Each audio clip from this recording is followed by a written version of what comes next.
questions religieuses, représentant du chef de l'État, le président de la République. Mon premier mot, c'est merci. Merci au chef de l'État qui n'a pas hésité à répondre à notre demande. Et aujourd'hui, je dirais, malgré la douleur, je suis dans la joie. Je suis dans la joie parce que Jean-Marie Meridjo est rentré à la maison. Pour ce qui est de mon témoignage, j'ai connu Jean-Marie Meridjo, c'était le 27 juin 1970. C'était parce que dans le temps, on avait l'habitude, quand ça arrivait le moment du blocus, on arrêtait de jouer nos concerts.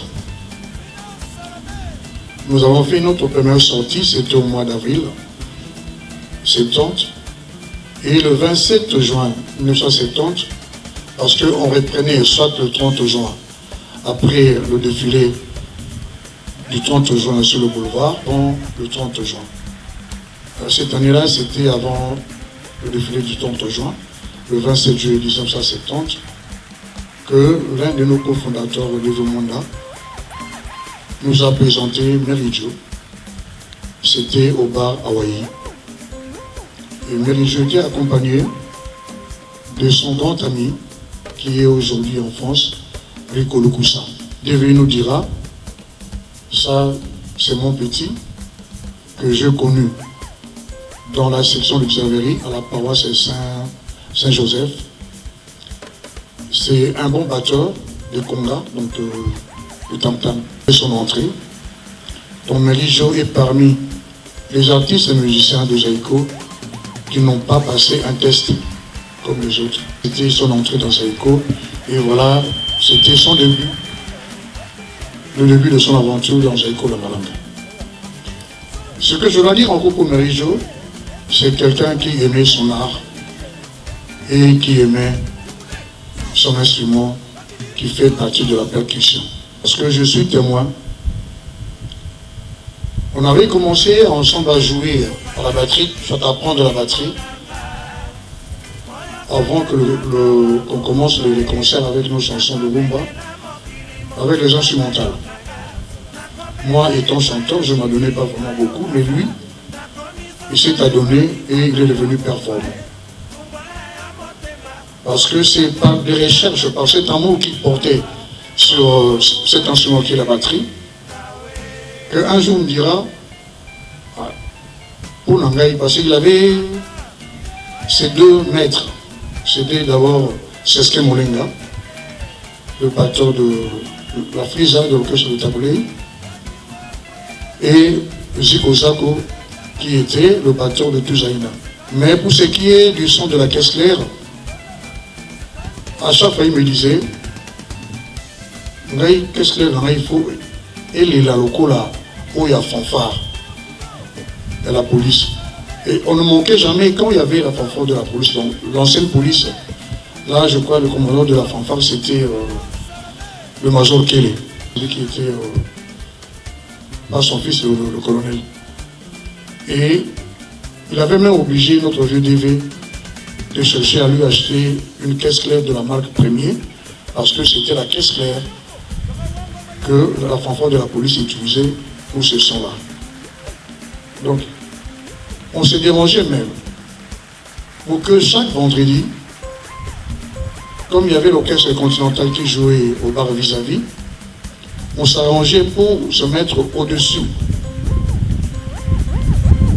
de la scène du podium pour que Meridjo essaie de suivre le battement du vieux Ringo, le batteur de Continental. Et arriva ce voyage, comme l'a dit ici Daniel, notre première sortie à l'extérieur du pays. Nous sommes partis à Pointe-Noire sur l'invitation de la poste congolaise, mais celle de Pointe-Noire. Et à notre retour, parce qu'on avait souffert, le producteur nous avait abandonné et tout, on était pris en charge par quelques personnes de bonne foi. Et je dirais Pépé à son âme, la sœur de notre défunt Maputo, qui était à Pointe-Noire, qui nous a pris en charge. Et pour oublier tout cela, nous étions dans le bar, comme l'a dit Daniel, dans le restaurant de ce train Michelin. Et en quittant Pointe-Noire, comme le train quittait Pointe-Noire à 18h pour arriver à Brazzaville à 6h du matin, et les passagers qui étaient avec nous, sachant que nous étions les artistes, le musicien des écoles Arlanga, ont commencé à nous offrir à boire. Et en ce temps-là, c'était beaucoup plus le vin qu'on appelait le vin Sovinco, que certains musiciens de Brazzaville ont immortalisé. Et avec le fait de ce vin, de la bière, de l'ambiance et tout, et c'est Evoloko et Mbouta Machakato qui ont commencé à danser, parce que Mbouta Machakato c'était notre, je dirais, notre joker, pour ce qui est de la danse de James Brown, par rapport aux étudiants qui revenaient de l'Europe. Et en dansant, ils ont demandé à Merijo d'imiter ce battement du train Michelin. Et Merijo a pris ses baguettes, a commencé à taper sur le siège du train. Et c'était Tungwasuma Seben, créé par Manouakou. C'est grâce aux Atalakou, aujourd'hui on en a partout.